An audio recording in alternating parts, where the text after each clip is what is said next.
సందర్భంగా దానికి సేవలు అందించిన సైనికులందరూ కూడా మన చంద్రగిరి నియోజకవర్గం ఎమ్మెల్యేగా నేను వాళ్ళందరూ కూడా కృతజ్ఞతలు తెలియజేసుకుంటున్నా.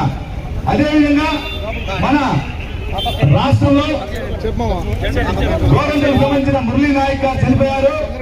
ఆయన కుటుంబానికి కూడా మన రాష్ట్ర ప్రభుత్వం తరఫున మన ముఖ్యమంత్రి గారు, డిప్యూటీ ముఖ్యమంత్రి గారు, ఐటీ శాఖ మంత్రి నారా లోకేష్ బాబు గారు కూడా కలిసి వాళ్ళకి చేయాల్సిందని కూడా చేసి దేశ సైనికులంటే ఏ విధంగా గౌరవం ఉందని కూడా నిరూపించుకోవడం జరిగింది. ఇవన్నీ కూడా ఒకసారి ఆలోచించేది ఒక విధమైతే మన ప్రజలు, మన పౌరులందరూ మనందరూ బాగుండాలంటే భారతదేశంలో మనం భారతదేశాన్ని కాపాడుకోవాలి.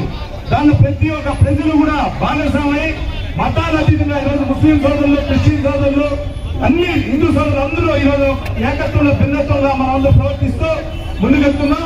ఇదే విధంగా ఐకమత్యంగా ఉండాలని కోరుకుంటూ మన దేశ భవిష్యత్తు కోసం కానీ దేశ భద్రత కోసం కానీ మన చంద్రగిరి నియోజకవర్గం మనం అందరూ ఐక్యంగా ఉండాలని కోరుకుంటూ ఈ అవకాశం ఇచ్చినందుకు కూడా పేరు పేరు ధన్యవాదాలు తెలియజేసుకుంటున్నా.